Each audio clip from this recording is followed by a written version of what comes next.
December 28, 1945, 7:15 a.m.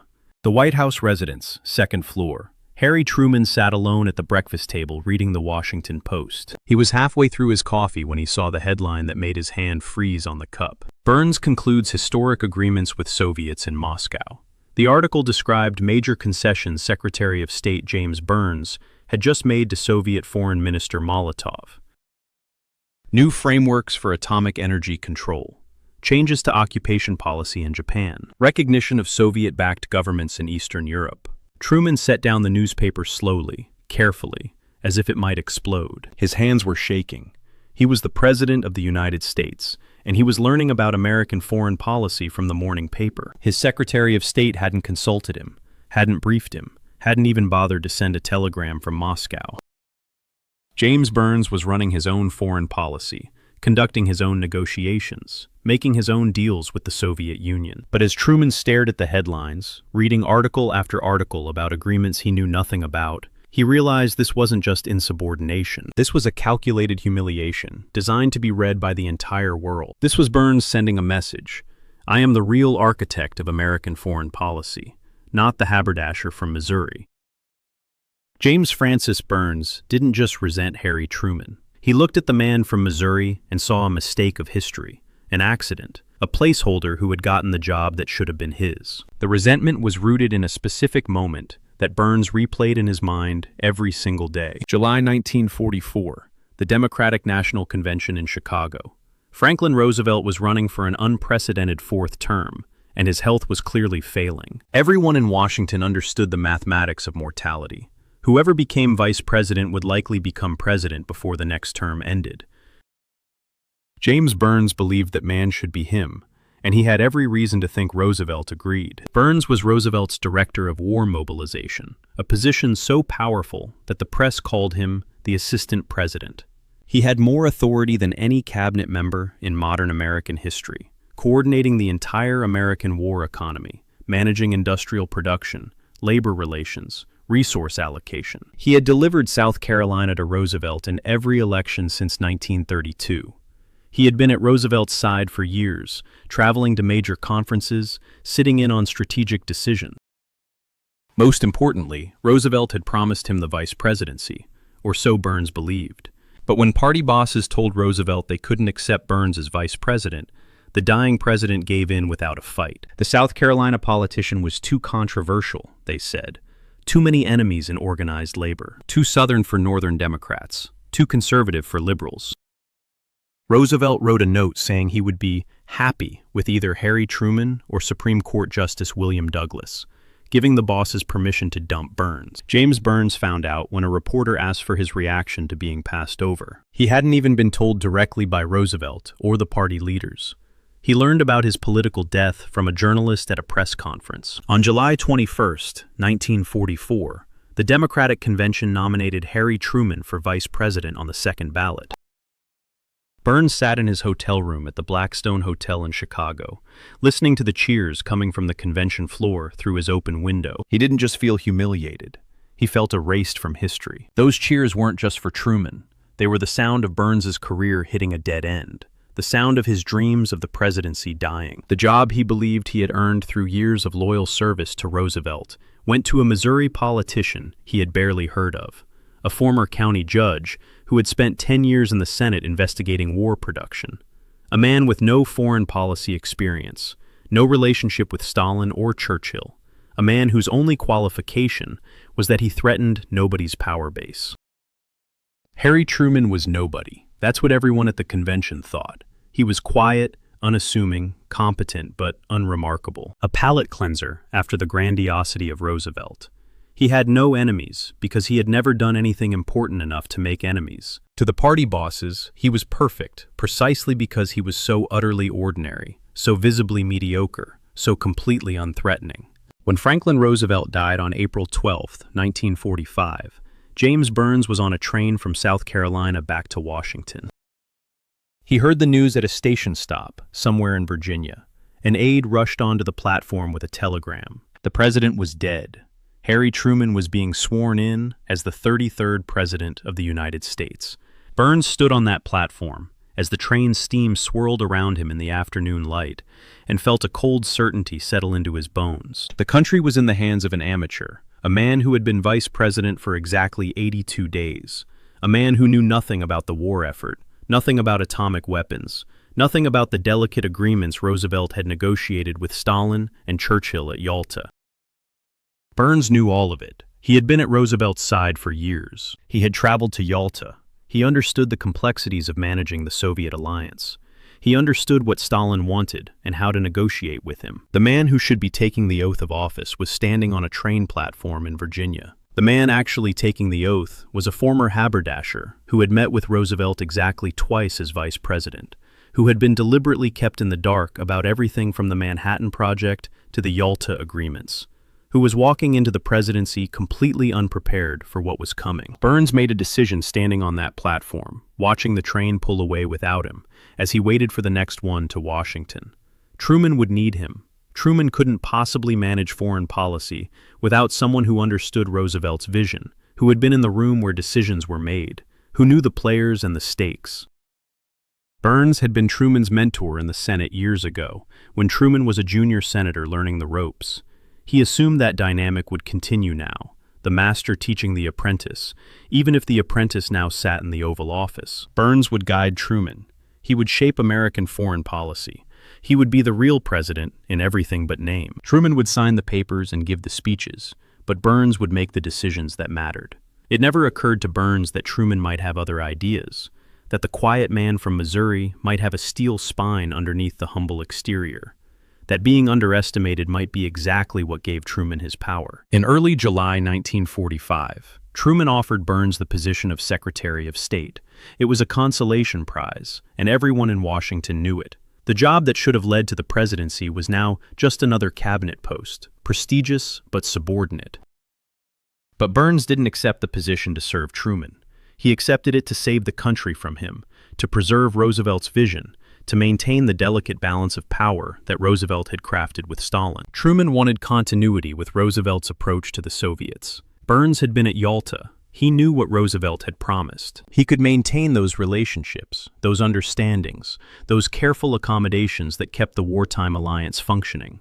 What Truman didn't understand was that Burns saw this appointment very differently. He believed he was the real architect of foreign policy. Truman was just the man who would sign the papers, the public face of decisions that Burns would actually make.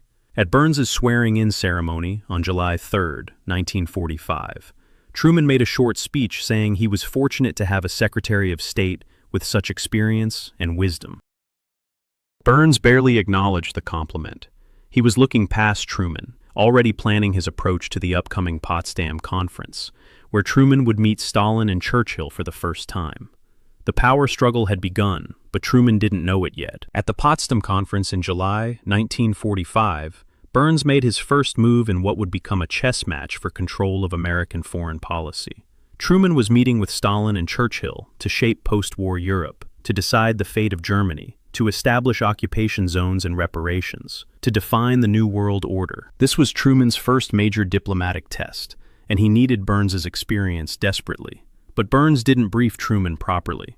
He didn't explain the full complexities of Stalin's negotiating style, the way the Soviet dictator would probe for weakness, test commitments, make demands to establish opening positions. He didn't warn Truman about Churchill's increasingly desperate attempts to prevent Soviet domination of Eastern Europe, about the British Prime Minister's growing alarm at Stalin's territorial ambitions. Instead, Burns negotiated separately, conducting his own diplomacy in parallel to the official conference. He would meet with Soviet Foreign Minister Molotov in side sessions, make preliminary agreements, discuss possibilities and compromises, then present them to Truman as accomplished facts that just needed presidential approval. The pattern was subtle at first, easy to miss if you weren't paying close attention. Burns would tell Truman that Stalin had agreed to X if America agreed to Y, making it sound like a package deal that had to be accepted or rejected as a whole. Truman would approve, thinking he was ratifying a good agreement that Burns had skillfully negotiated. Only later would Truman realize that Burns had already promised Y to Stalin before asking for presidential authorization, that these weren't negotiations but fait accomplis, that his Secretary of State was making American foreign policy without him. Winston Churchill noticed what was happening. He had been dealing with subordinates who thought they were smarter than their leaders for his entire political career. He pulled Truman aside during a break in the conference, walking with him in the gardens of Cecilienhof Palace. He warned Truman that Burns was making commitments without proper presidential authority, that the Secretary of State seemed to believe he was conducting his own foreign policy. Truman dismissed the warning. Burns was his Secretary of State. Of course he had authority to negotiate. That was his job. Churchill said nothing more, but he had seen this pattern before in his long career. Subordinates who believed they were indispensable, who thought their expertise gave them the right to make policy, who confused authority with intelligence, rarely ended well. Churchill had destroyed several such subordinates in his time. He suspected Truman would eventually do the same, though the American president didn't seem to realize it yet. In December 1945, James Burns traveled to Moscow for a conference of foreign ministers. The stakes were enormous. He would negotiate atomic energy control, the most sensitive issue in international relations, now that America possessed the bomb and the Soviets desperately wanted it.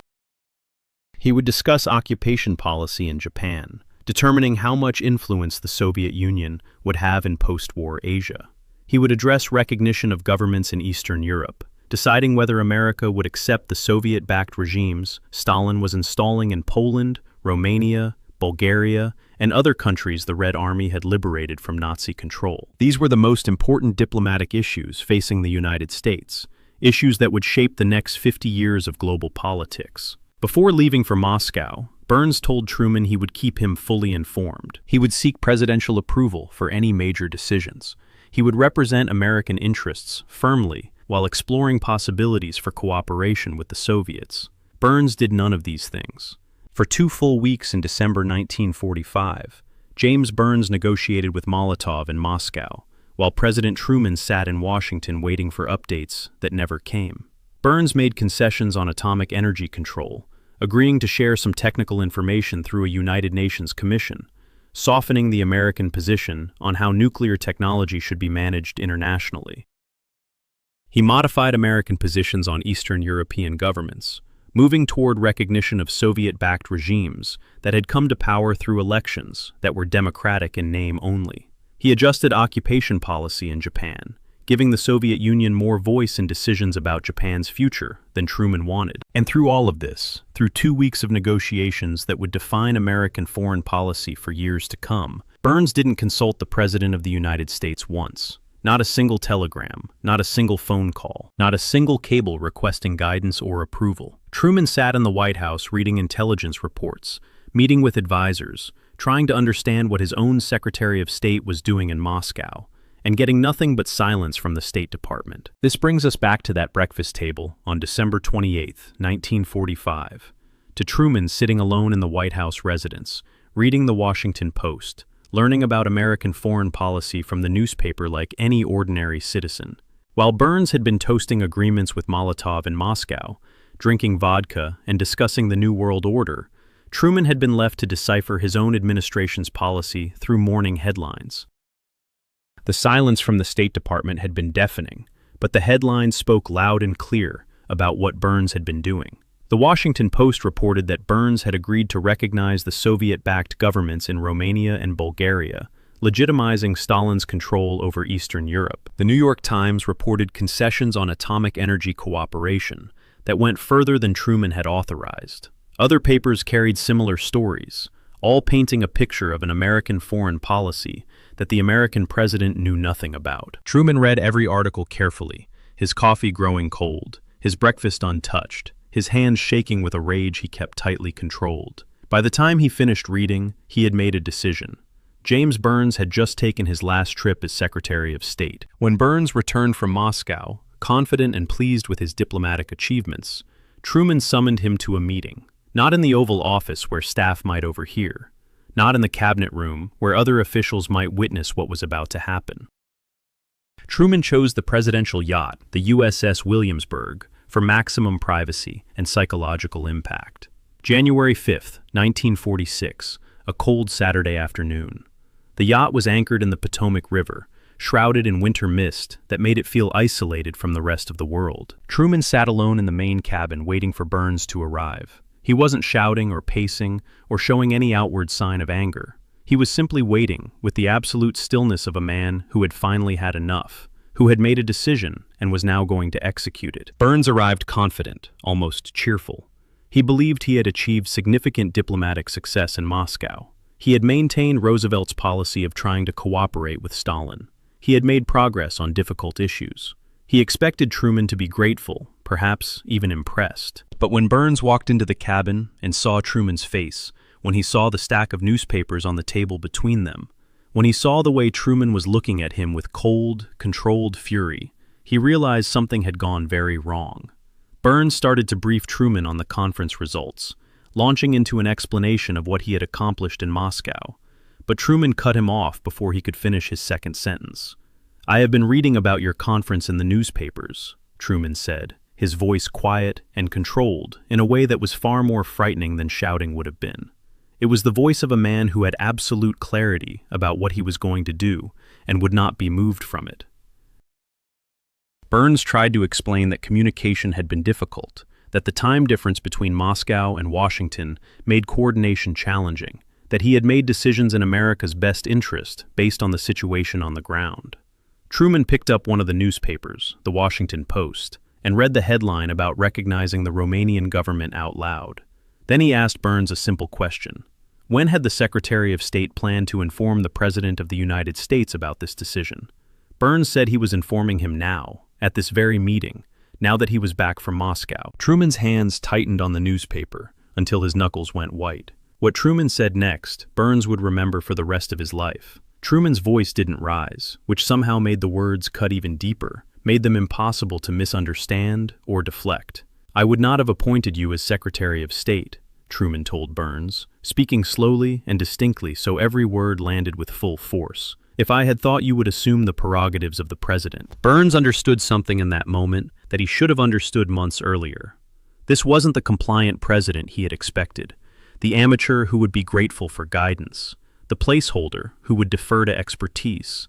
This was someone who understood exactly what had happened, who knew he had been betrayed, who had the will and the power to do something about it. The meeting lasted 2 hours. Truman went through the Moscow agreements point by point, asking Burns to justify each decision, to explain why he hadn't sought presidential approval, to defend his conduct. By the end of those 2 hours, Burns's position had fundamentally changed, though he didn't yet understand how much. He had walked into that cabin as a Secretary of State who believed he was the real power in American foreign policy. He walked out as a subordinate who had been given one final warning before being fired. For the next year, Burns appeared to comply with Truman's directive to consult before making major decisions. He sent more regular cables from diplomatic trips. He briefed Truman more frequently before negotiations. He made a show of seeking presidential approval for policy initiatives. But Burns hadn't actually changed his fundamental approach. He had just gotten better at managing appearances, at creating the illusion of presidential control while maintaining his own autonomy. In practice, Burns continued running his own foreign policy through more subtle means. He would brief Truman after making preliminary agreements with foreign governments, presenting them as recommendations that technically required presidential approval, but making it clear they couldn't be changed without serious diplomatic embarrassment. He cultivated personal relationships with foreign ministers and made commitments in private conversations that he later claimed were just exploratory discussions, not binding agreements. Most dangerously, Burns continued believing that his judgment was better than Truman's, that his experience gave him special insight into how to deal with the Soviets, that the president's harder line against Soviet expansion was naive and counterproductive. When Truman pushed for firmness in dealing with Stalin, Burns quietly softened that position in actual negotiations, telling foreign governments that American policy was more flexible than the president's public statements suggested. Truman started getting reports about Burns's independent behavior, not from Burns himself, but from other sources in the State Department. Career diplomats who had served through multiple administrations were becoming increasingly uncomfortable with the secretary's independence from presidential authority. They told Truman that Burns was making policy decisions without proper authorization, that foreign governments were confused about whether Burns or Truman actually spoke for the United States, that the Soviets were exploiting the obvious division between the president and his Secretary of State to extract concessions. By mid-1946, Truman faced a fundamental decision about whether he could continue tolerating a Secretary of State who wouldn't follow his direction, who believed his expertise trumped presidential authority, who was running what amounted to a parallel foreign policy. The answer became increasingly obvious. Burns had to go. But this wasn't just a personal feud between two politicians with clashing egos.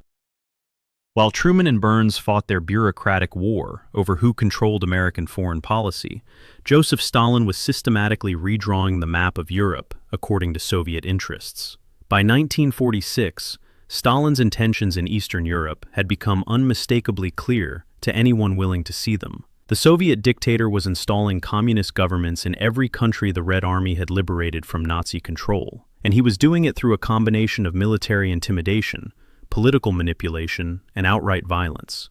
The free elections that had been promised at the Yalta Conference were being systematically prevented or manipulated. Opposition leaders were being arrested, exiled, or killed.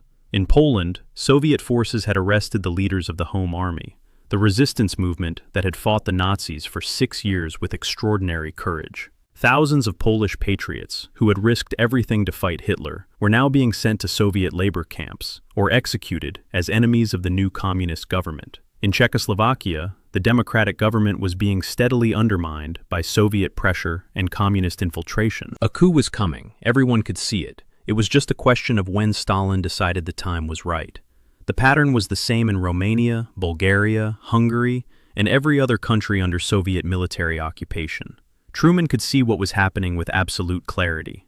Stalin wasn't interested in cooperation or partnership or building a peaceful new world order. He was interested in domination, in creating a Soviet sphere of influence that would protect Russia from future invasion and extend communist control as far west as Soviet power could reach.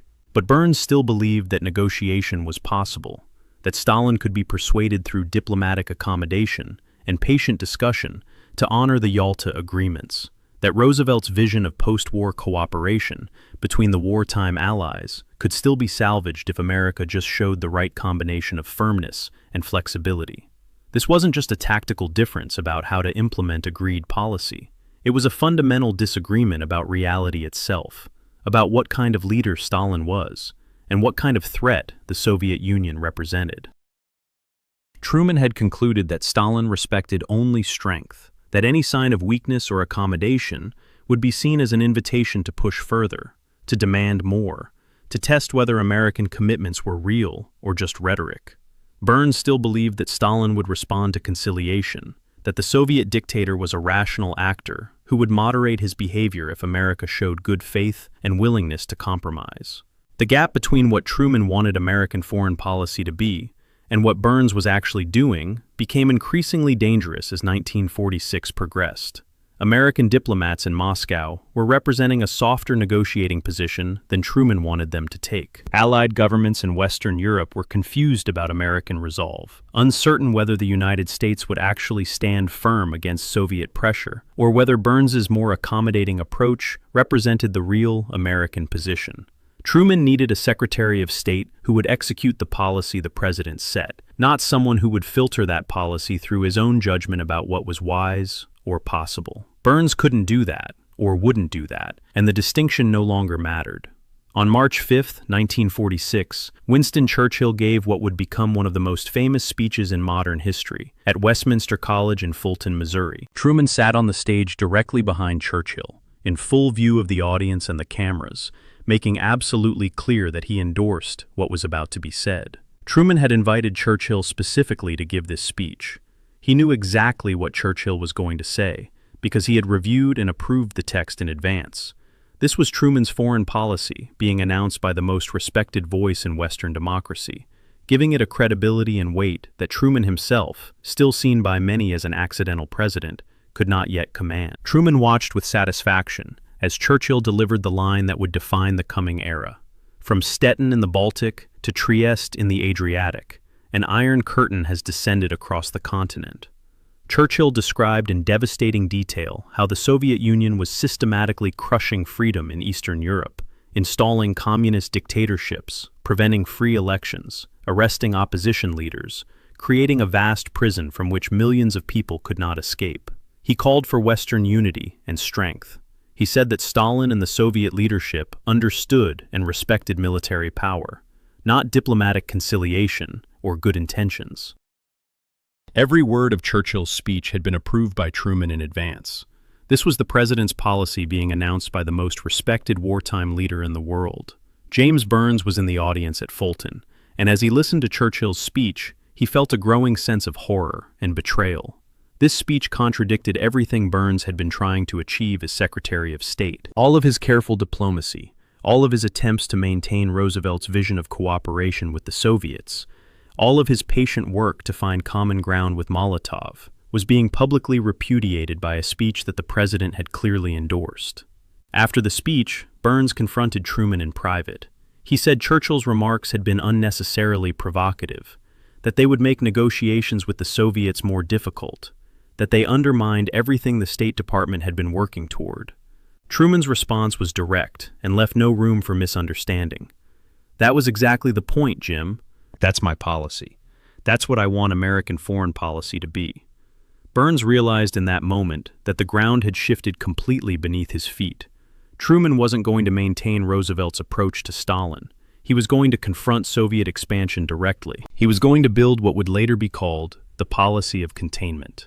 And Burns had a simple choice: execute Truman's policy as Secretary of State or leave government service. In January 1947, James Burns submitted his resignation as Secretary of State. Officially, the reason given was health concerns. Burns cited exhaustion from 2 years of constant travel and intense negotiations. He said his doctor had recommended rest and a slower pace of life. Nobody in Washington believed the health excuse for a second. Everyone who mattered understood that Truman had made it clear Burns needed to resign, not through a direct order that would have created a public confrontation, but through a series of increasingly pointed private conversations about the need for a Secretary of State who shared the president's vision for American foreign policy and would execute that vision without trying to substitute his own judgment. Burns understood the message perfectly. He could resign voluntarily with some measure of dignity intact, or he could force Truman to fire him publicly and be humiliated. Truman was giving him the choice, but only those two options existed. On January 21, 1947, Truman accepted Burns's resignation and released a statement praising his service to the nation, saying the American people owed him a debt of gratitude for his tireless work during a difficult transition period. The statement was polite fiction, a final diplomatic courtesy that both men understood was meaningless. As Burns walked out of the State Department for the last time, he knew the truth. He wasn't leaving because he was sick or tired. He was leaving because the haberdasher from Missouri had finally fired the experienced statesman. Truman had already chosen Burns's replacement before accepting his resignation. George C. Marshall, the man who had commanded American forces during World War II, who had organized the D-Day invasion, who was the most respected military leader in the country, possibly the most respected American alive. Marshall would follow orders because he understood the chain of command. Marshall would execute the president's policy, not try to substitute his own judgment for the president's. Marshall would be the Secretary of State that Burns had refused to be. The transition was immediate and dramatic. Within days of Marshall taking office, American foreign policy shifted visibly from accommodation and negotiation with the Soviets toward containment and competition. George Marshall became Secretary of State on January 21, 1947, the same day Burns officially resigned. Within months, Marshall announced the European Recovery Program, a massive economic aid package to rebuild Western Europe that history would remember as the Marshall Plan. The plan provided billions of dollars to strengthen democratic governments across Europe. It prevented communist parties from exploiting economic desperation and social chaos. It built prosperity and stability in Western Europe that would last for generations. This was Truman's policy of containment in concrete action. Not accommodation with Stalin based on hope and good intentions, but strategic competition backed by American economic power and military strength. Marshall executed the policy brilliantly, working closely with Congress to build bipartisan support, explaining the strategic logic clearly to skeptical senators and representatives, coordinating with European governments to ensure the aid was used effectively. The Marshall Plan worked exactly as Truman had hoped. Western Europe recovered economically, democratic governments were strengthened and stabilized, communist parties lost support and influence, Soviet expansion into Western Europe was contained and stopped. From South Carolina, where he had retired, James Burns watched all of this happen. He saw the policy he had opposed succeed spectacularly. He saw Marshall implement Truman's vision with impressive effectiveness. Burns had believed that cooperation with Stalin was still possible, that Roosevelt's vision could be preserved with enough patience and diplomatic skill. Marshall and Truman proved that strength and economic power were far more effective tools for protecting American interests and democratic values. The vindication was complete and devastating. Truman had been absolutely right about Stalin and Soviet intentions. Burns had been completely wrong. The firing of James Burns revealed something about Harry Truman that his critics had missed. Underneath the humble exterior, underneath the ordinary appearance and the simple Missouri manner, was a spine of absolute steel. There was no public shouting match, no media circus, no dramatic confrontation. Just the quiet, methodical, ruthless removal of an obstacle to presidential authority. This was the pattern Truman would follow throughout his presidency, whenever subordinates challenged his authority or tried to make policy independently. Douglas MacArthur would learn the same lesson 5 years later, when he publicly contradicted Truman's policy in Korea and tried to force the president's hand by making unauthorized statements to the press. The lesson was simple, and Truman never varied from it. The president makes policy, cabinet members and generals execute it, and if they won't execute it, they leave government service. Burns had believed his experience and expertise made him indispensable, that Truman needed him too much to ever fire him. Truman proved that nobody in government was indispensable except the president himself. James Burns returned to South Carolina after leaving the State Department and resumed his political career at the state level. He became governor in 1951 and used that position to fight school desegregation and the growing civil rights movement with all the tools available to a Southern governor. He remained a powerful figure in Southern Democratic politics for years, but he never again held national office. The prize he had believed he earned in 1944, the prize he thought Roosevelt had promised him, the presidency that should have been his, remained forever out of reach. Burns died in 1972 at age 92. Having lived long enough to see the civil rights movement he had fought against succeed, to see the South transform despite his resistance. His obituaries mentioned his service as Secretary of State and his role in wartime mobilization. They praised his long career and his contributions to South Carolina. Few of the obituaries mentioned that he had been forced out by a president he had underestimated, and fewer still understood why that had happened. Burns had made a fundamental mistake that destroyed his career.